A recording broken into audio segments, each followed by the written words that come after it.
Let's start our today's lecture. In this lecture, we'll again discuss about clinical guidelines and with some discuss of legal aspects regarding clinical guidelines, regarding implementation of clinical guidelines. So बहुत ज़्यादा health professionals जो हैं they are more concern कि अगर जो है वो clinical guidelines को फॉलो करते हैं, जैसे कि अभी क्लिनिकल गाइडलाइंस के नंबर जो है वो बढ़ रहा है, increasing number of clinical guidelines पे दे कंसीडर दे समझते हैं कि अगर वो इसको फॉलो करेंगे तो जो उनकी अपनी प्रोफेशनल जजमेंट है, जो अपना डिसीजन है, वो कंप्रोमाइज हो रहा है, वो अपना डिसीजन कोई नहीं ले पा रहे। तो इसकी पीछे there they show their concerns, represent their concerns के we are unable we're not independent, we're unable to perform, we're unable to practice based on our own judgment, they are actually performing the guideline standards. So वो अपना एक कहते हैं कि हमारी जो independence है, हमारी जो अपना जिस तरह हम काम करना चाह रहे हैं या हमारी जो जजमेंट है, उसके बेस पे हम काम नहीं कर पा रहे हैं।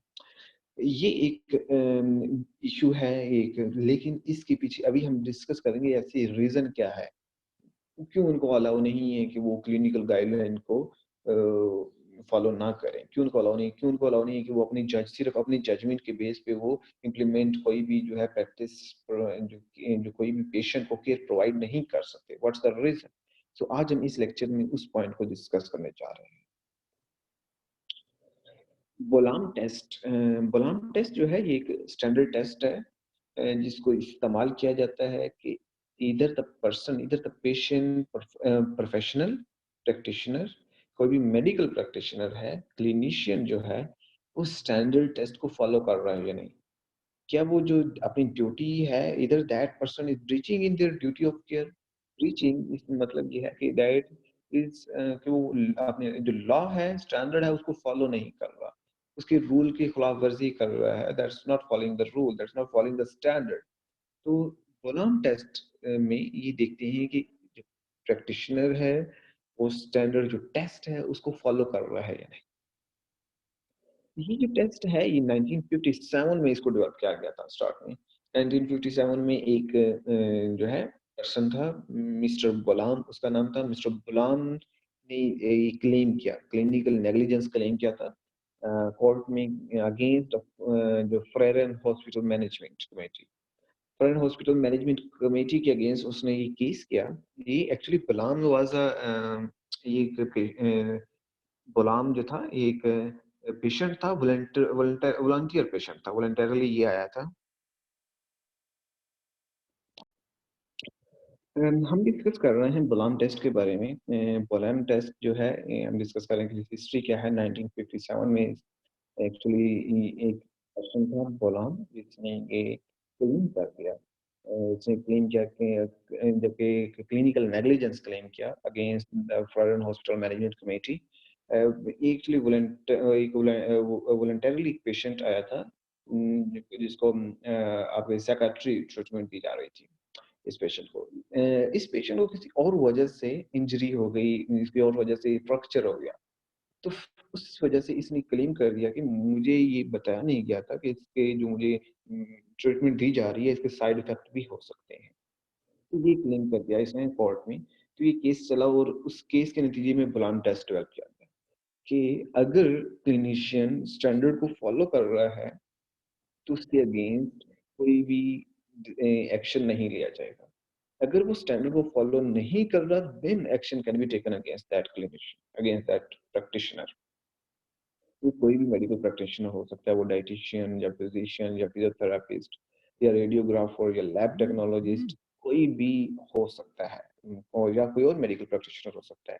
अगर वो स्टैंडर्ड को फॉलो कर रहा है तो उसके अगेंस्ट कोई भी एक्शन नहीं लिया जाएगा। तो ये बोलाम टेस्ट इसलिए डेवलप किया गया था ताकि अगर कोई क्लेम करता है, अगर कोई कोई पेशेंट जो है वो नेग्लिजेंस क्लेम कर देता है, क्लिनिकल नेग्लिजेंस क्लेम कोर्ट में कर देता है, तो वो ताकि वो अपने को डिफेंड कर सके that person is using standard.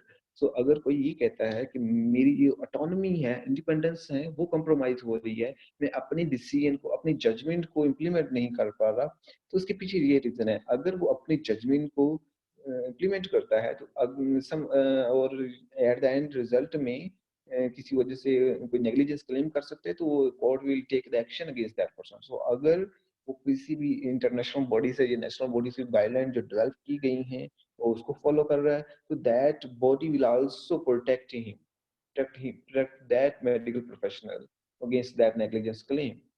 तो इसलिए it's compulsory for each person कि वो स्टैंडर्ड को फॉलो करे।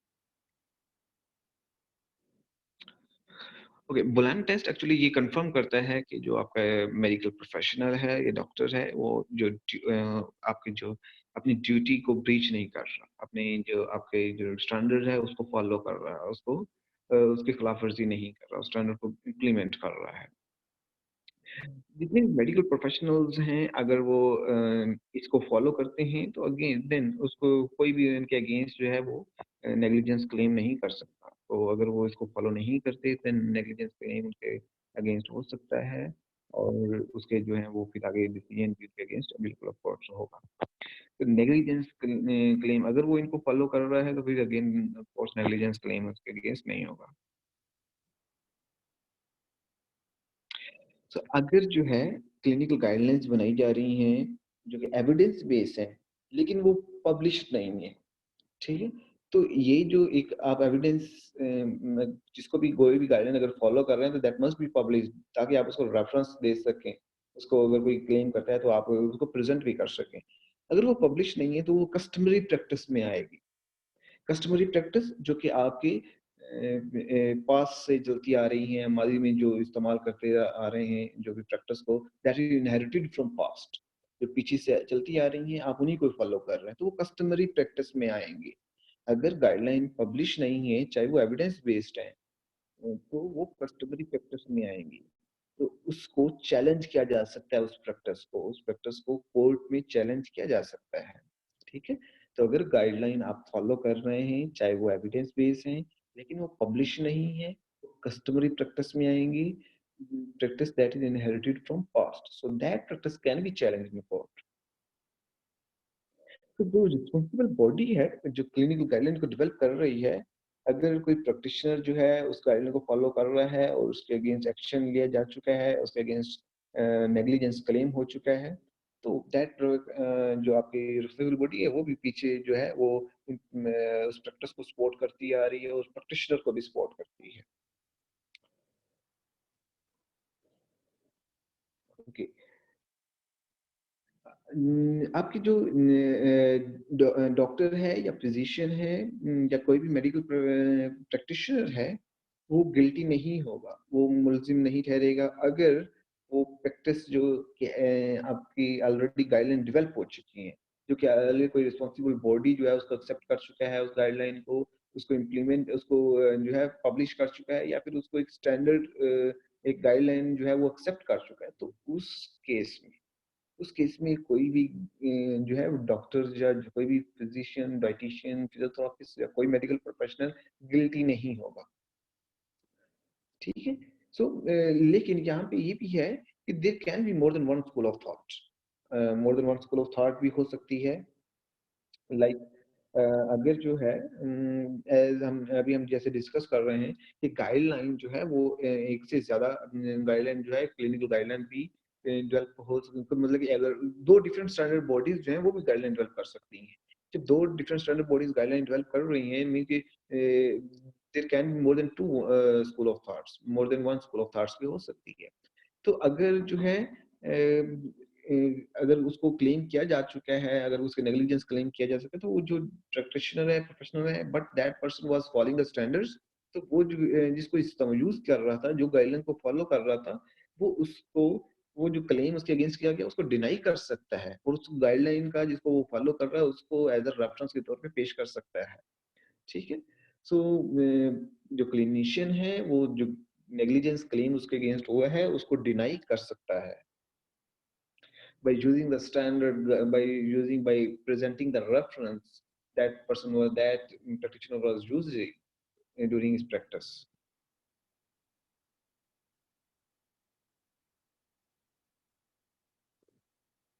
ओके, डॉक्यूमेंटेशन बहुत ज़रूरी है। आप क्लिनिकल गाइडलाइंस अगर आप इम्प्लीमेंट कर रहे हैं इस चीज़ को, डॉक्यूमेंटेशन ज़रूरी है, ताकि फर्दर इसको रिकॉर्ड में रहे फर्दर आपके भी यूज़ में आए, आपके पेशेंट के लिए भी, आपके प्रोफ़ेशनल, आपकी अपनी ये जो है अपनी सेफ्टी के लिए भी इसके लिए इस्तेमाल किया जाए। ताकि अगर कोई क्लेम करता है तो आप उसको दिखा सकें कि ये मैंने इस्तेमाल किया है और इसके पीछे रेफ़रेंस ये वाला है।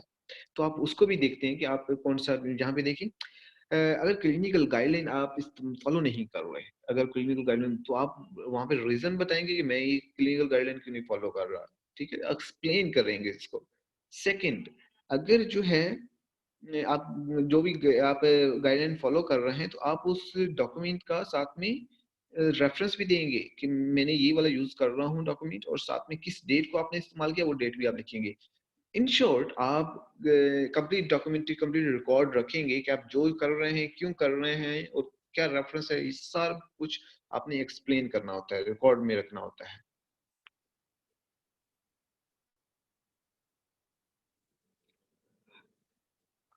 ओके।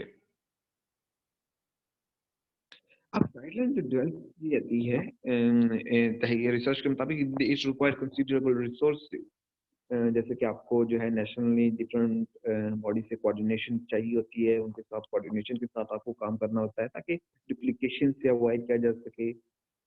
और आपको जो नेशनल प्रोग्राम्स हैं दैट आल्सो आप अगर नेशनल लेवल पे गाइडलाइन डेवलप कर रहे हैं that will reduce the cost of developing guideline, specially जब आप एक कोऑर्डिनेशन में काम कर रहे होते हैं डिफरेंट बॉडीज के साथ, डिफरेंट जो बॉडीज हैं नेशनल लेवल पे जो गाइडलाइन डेवलप करना चाह रही हैं, करती हैं, उनके साथ अगर कोऑर्डिनेशन में काम करेंगे तो आप एक अच्छी गाइडलाइन डेवलप कर सकेंगे, डुप्लीकेशन भी नहीं होगी और जो कॉस्ट है वो भी इससे कम आएगी। एक्सपर्टीज आल्सो रिक्वायर्ड जब आप सिस्टमैटिक रिव्यूज को यूज कर रहे हैं, सिस्टमैटिक रिव्यूज से गाइडलाइन को डेवलप करते हैं, दैट आल्सो रिक्वायर एक्सपर्टीज।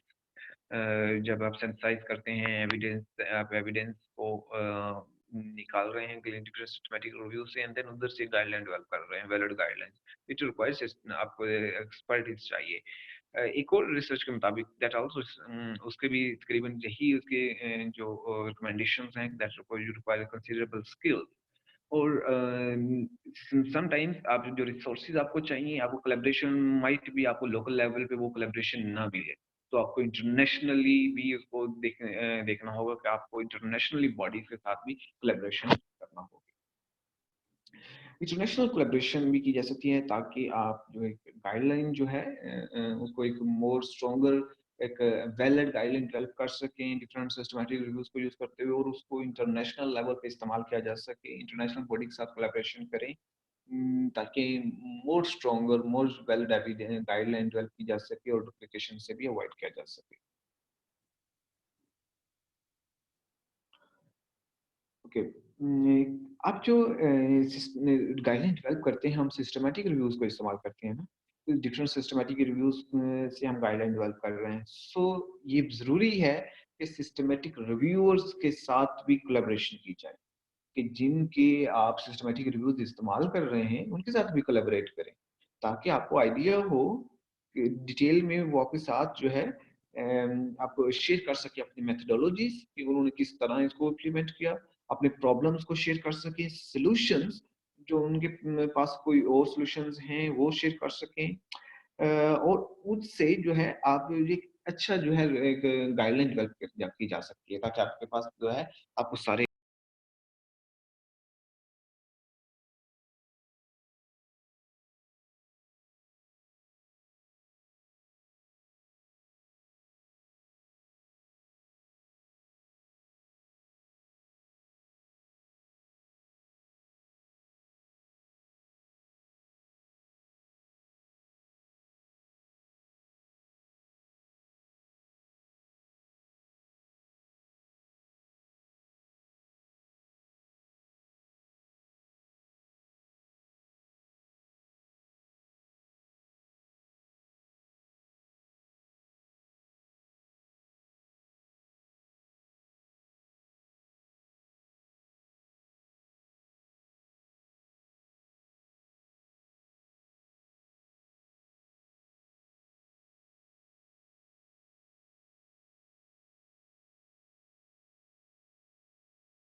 जो हम डिस्कस कर रहे हैं कि आपको गाइडलाइन डेवलप करने के लिए आपको you need collaboration with national organization, national bodies and also international bodies. So आपको आपको गाइडलाइन डेवलप कर रहे होते हैं, ना सिर्फ आपको नेशनल बॉडीज से कोलैबोरेशन चाहिए, यू नीड एक्सपर्ट पीपल जो कि उसको गाइडलाइन डेवलप कर सकें। That must be expertise, they must have expertise in developing guidelines from by using different systematic reviews. You also need and that are resources जो है वो आपको सारे locally नहीं भी मिल सकते, ऐसे नहीं है, तो आपको उसके लिए भी इंटरनेशनल कोलैबोरेशन चाहिए। आप इंटरनेशनल बॉडीज साथ कोलैबोरेट करेंगे, आपको जितने भी आपके एग्जिस्टिंग रिव्यू आप जो गाइडलाइन डेवलप कर रहे होते हैं, वो एग्जिस्टिंग रिव्यूज सिस्टमैटिक रिव्यूज जो हैं उनको इस्तेमाल करते हुए गाइडलाइन डेवलप करते हैं। तो अगर जो है आपने नेशनल और इंटरनेशनल बॉडीज के साथ कोलैबोरेशन के साथ आपको उन सिस्टमैटिक रिव्यूअर्स से भी कोलैबोरेशन करनी है। तो ये भी बहुत ज़रूरी है कि आप सिस्टमैटिक रिव्यूअर्स से कोलैबोरेट करें, ताकि वो अपनी that will share their methodologies, that will share their problems and solutions, और उससे आप ज़्यादा स्ट्रॉन्गर एविडेंस जो फाइंड कर सकते हैं, और उससे आप जो है ज़्यादा वैलिड और ज़्यादा ऑथेंटिक गाइडलाइन डेवलप कर सकते हैं। तो आपकी गाइडलाइन की ऑथेंटिसिटी बढ़ सकती है अगर आप सिस्टमैटिक रिव्यूअर्स को भी साथ में कोलैबोरेशन में रखें। So you have to collaborate with national bodies, with international bodies, and with systematic reviewers. जिनको आप जिन रिव्यूज को आप इस्तेमाल कर रहे हैं गाइडलाइन डेवलप करने के लिए। सो अगर जो है गाइडलाइन रिगरसली डेवलप की गई है, आप जो गाइडलाइन जो है डेवलप की गई है केयरफुली, अगर आपने गाइडलाइन डेवलप की है, तो that guideline can highlight the gaps in the evidence, कि आपने एविडेंस अगर आप जो है वो आप फाइंड कर रहे हैं या फिर आप गाइडलाइन डेवलप कर रहे हैं, तो आप जो गैप्स कुछ रह जाते हैं इन द सिस्टमैटिक रिव्यू या इन गाइडलाइन डेवलपमेंट करते हुए, उन गैप्स को हाइलाइट कर सकता है, जो कि that will the beneficial for patient and practitioner, जिसको फर्दर इन फ्यूचर फील करना चाहिए, होना चाहिए। तो आप गाइडलाइन जब डेवलप कर रहे हैं, अगर आप वो सिस्टमैटिकली गाइडलाइन डेवलप की गई हैं, तो ये जो है केयरफुली डेवलप की गई हैं गाइडलाइन, तो that guideline can highlight the gaps. Okay, ऐसी गाइडलाइन जो कि हाई क्वालिटी गाइडलाइन जो डेवलप की गई हैं through using different systematic reviews and after collaborating with national bodies, with international bodies, um, and with the systematic reviewers. So that guidelines actually that provide you वो guideline जो है एक आपको authentic source हैं आपके लिए, उनको आप इस्तेमाल कर सकते हैं अपने प्रैक्टिस में, क्योंकि इसके अंदर जो है तमाम चीज़ों को देखा गया है सिस्टमेटिकली, उसको इम्प्लीमेंट उसको गाइडलाइन को डेवलप किया गया है। आपने इसके अंदर जो है एविडेंस, एक्सपर्ट ओपिनियन के साथ एविडेंस को भी लेके आए हैं, रिसर्च बेस्ड आपने वो गाइडलाइन डेवलप की है, and that guideline is difficult, it's time consuming and it's expensive, क्योंकि आप जो है डिफरेंट लोगों के साथ कोलैबोरेशन के साथ हैं, इतने रिव्यूअर्स को अपने आप सिस्टमैटिकली रिव्यूज जितने भी हैं उसको आप देख के उधर से आप गाइडलाइन डेवलप कर रहे हैं, तो आप नेशनली इंटरनेशनल बॉडीज के साथ कोलैबोरेट करते हैं, सिस्टमैटिक रिव्यूअर्स के साथ कोलैबोरेट करते हैं, देन गाइडलाइन डेवलप करते हैं, so it's time consuming and expensive. Challenge जो इसके अंदर है, रियल चैलेंज दैट इज के आपने इंटरनेशनल कोलैबोरेशन के साथ इंटरनेशनल ऑर्गेनाइजेशन के साथ कोलैबोरेट करना, दैट इज अ चैलेंज, कि आपने जो इंटरनेशनल बॉडीज हैं वो आपस में, तो उनके दरमियान ट्रस्ट डेवलप करना, कि आपस में वो काम कर सकें, एफिशिएंटली वर्क कर सकें, they can trust each other and they can work efficiently in developing the guidelines. So it's difficult, it's very challenging part कि आप इंटरनेशनल बॉडी के साथ कोलैबोरेट कर रहे हैं, और इसके बाद जो चैलेंज आ सकता है दैट इज अ क्लैरिटी, कि आप जो गाइडलाइन डेवलप की गई है वो इधर that guideline will be beneficial for आपके जितने भी पेशेंट्स हैं उनके लिए हेल्थ बेनिफिट है या नहीं है, तो ये भी एक बेनिफिट गाइडलाइन, ये भी चैलेंज हो सकता है कि आपने डिफरेंट सिस्टमेटिक रिव्यू से गाइडलाइन डेवलप कर ली, अब इसका क्या इफेक्ट रिजल्ट क्या आएगा, तो ये दो चैलेंजेस जो है ये सबसे ज्यादा होते हैं जब आप गाइडलाइन डेवलप कर रहे होते हैं। ओके, ठीक है, it was all about today's lecture. So students, बहुत कम स्टूडेंट्स यहाँ पे आज भी आए हुए हैं, उसकी क्या वजह है ये मुझे नहीं पता चले। I will share email with you also, आपको मैं फॉरवर्ड ईमेल जिसमें मैं मेंशन कर दूंगा कि अगर आप वो नेक्स्ट एब्सेंट होते हैं तो आपको क्या-क्या आपके नुकसान भी हो सकता है, आपके मार्क्स डिडक्ट हो सकते हैं इस कंडीशन में। क्योंकि आपका ओरल टेस्ट स्टार्ट हो रहे हैं, तो ओरल टेस्ट में आप सबका होना ज़रूरी होगा। ओके अभी जो है यहाँ से एक student Maira Tanveer is here. Maira Tanveer unmute करें।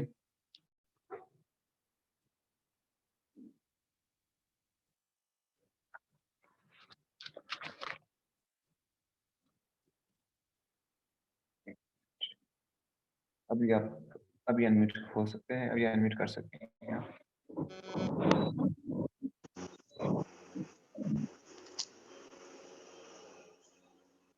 ओके मायरा तनवीर बुलान टेस्ट क्या है?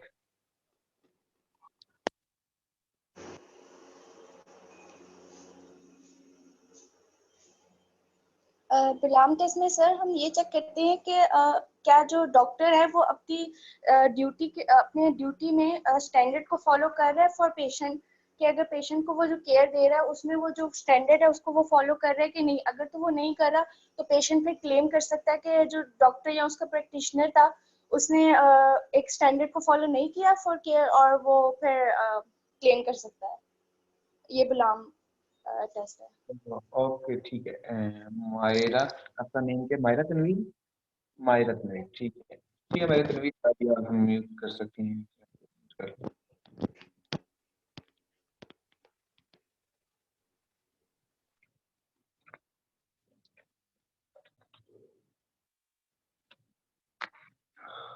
मायरा तनवीर ओके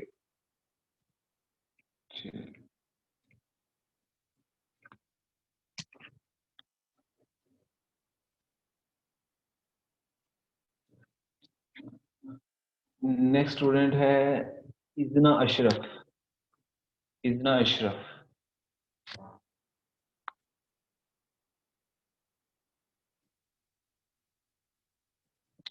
इजना अशरफ यहाँ पे है। इजना अशरफ नहीं है।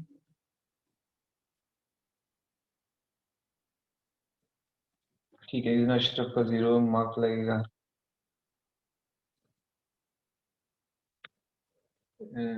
जवेरियत तबस्सुम लीव कर रही है ठीक है okay. Javeriat Tufail Javeriat Tufail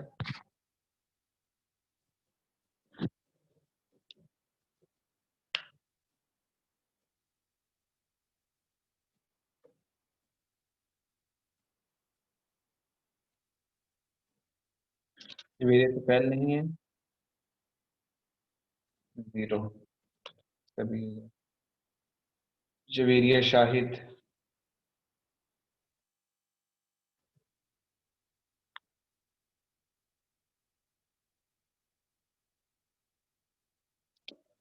no Momna Ali it's not possible कि हम इतना गैप दे दें। लेक्चर्स हमारे इसके दरमियान 2 ही मैक्सिमम लेक्चर्स होंगे क्योंकि अ, सिर्फ 10 दिन है हमारे पास। उसके बाद रमजान एंड होगा, उसके बाद ईद की छुट्टियां आ जाएंगी तो मैं लेक्चर स्किप नहीं कर सकता। मुझे अलाउ नहीं है यूनिवर्सिटी की तरफ से कि मैं आपके लेक्चर स्किप कर दूं। ठीक है तो हमारे लेक्चर्स होंगे, हमारे ओरल टेस्ट भी होंगे। तो अगर यूनिवर्सिटी कह दे तो फिर तो मुझे कोई इशू नहीं है, लेकिन वो पॉसिबल नहीं है।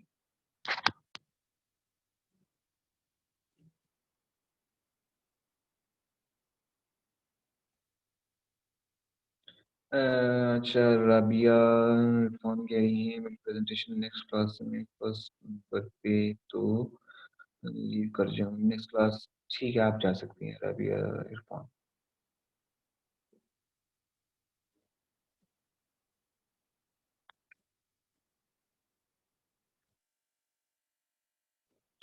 चलें स्टूडेंट किसका बोला नहीं मैंने आगे नेक्स्ट।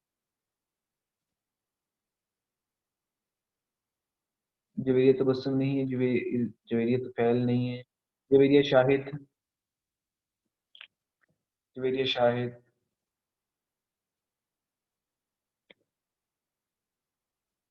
जवेरिया शाहिद भी नहीं है।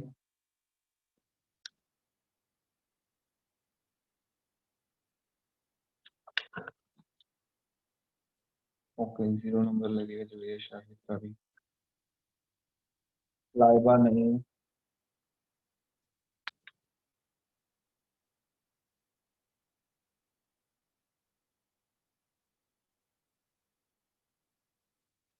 लाइबा नहीं।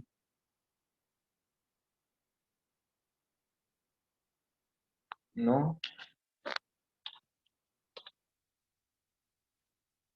महबानो, महबानो।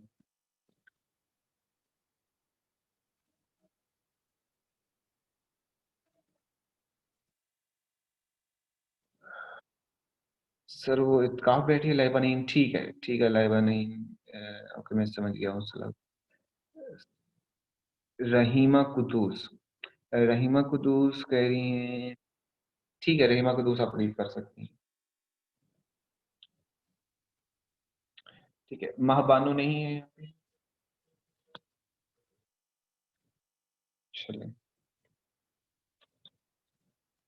मारिया असलम।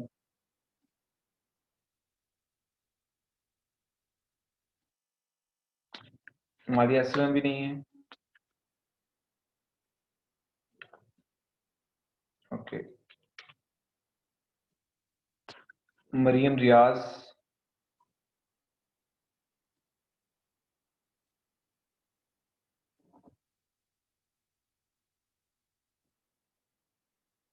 मरियम रियाज।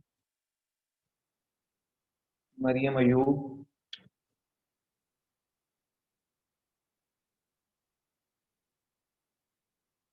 नो। मीशा शफीक।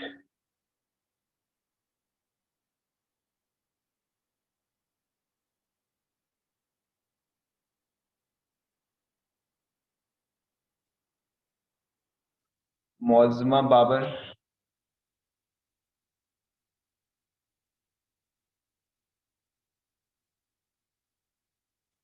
मौजमा बाबर भी नहीं है।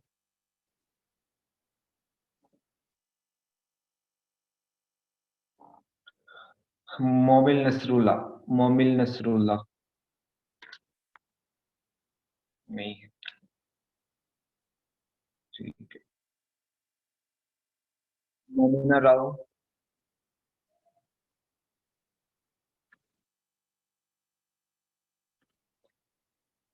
जी सर। मोमिना राव। मोमिना राव चले। मोमिना राव ये बताएं, गुलाम टेस्ट की हिस्ट्री क्या है? सर प्लान टेस्ट होता है उसमें जो हम है ना वो डॉक्टर के स्टैंडर्ड चेक करते हैं। उसमें ये चेक करते हैं कि डॉक्टर जो है वो पेशेंट की ट्रीटमेंट स्टैंडर्ड के मुताबिक कर रहा है या नहीं कर रहा, और अगर वो नहीं कर रहा तो हम उसको क्लेम कर सकते हैं उसके ज्वेल किसने खिलाफ। किया था? ज्वेल कैसे हुई है? जी सर। ज्वेल कैसे हुई है? टेस्ट कब डेवलप किया गया? सर मैं लेट आई थी, मैंने इतना सुना नहीं है। अच्छा अच्छा, पिछला टेस्ट, पिछला लेक्चर जो है वो देखा है? पढ़ा हुआ है पिछला जी लेक्चर? जी सर। उसमें क्या है, पिछले लेक्चर में हमने क्या डिस्कस किया था? सर पिछले पिछले लेक्चर में हमने क्लिनिकल गाइडलाइंस डिस्कस की थी अच्छा, कि इसमें हमने क्या देखा? क्लिनिकल गाइडलाइंस होती हैं उसके मुताबिक जो है वो उनको मतलब सिस्टमिक रिव्यू के मुताबिक बनाया जाता है, और वो जो है उसमें मतलब फिर चलिए आप म्यूट कर दें आपको। ओके।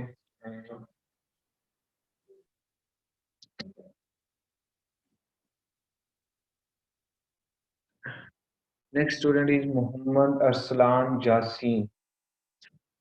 मोहम्मद अरसलान जासीन।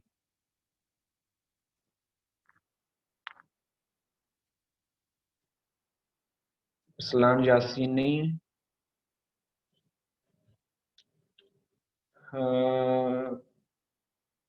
मोहम्मद लुकमान मुस्तफ़ा खान।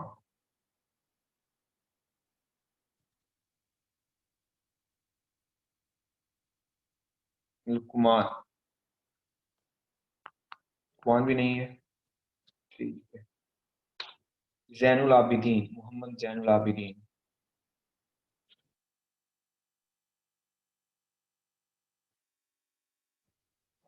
नहीं।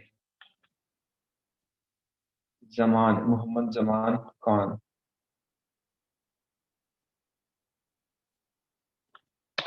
ठीक है, चले आज बस इतना ही।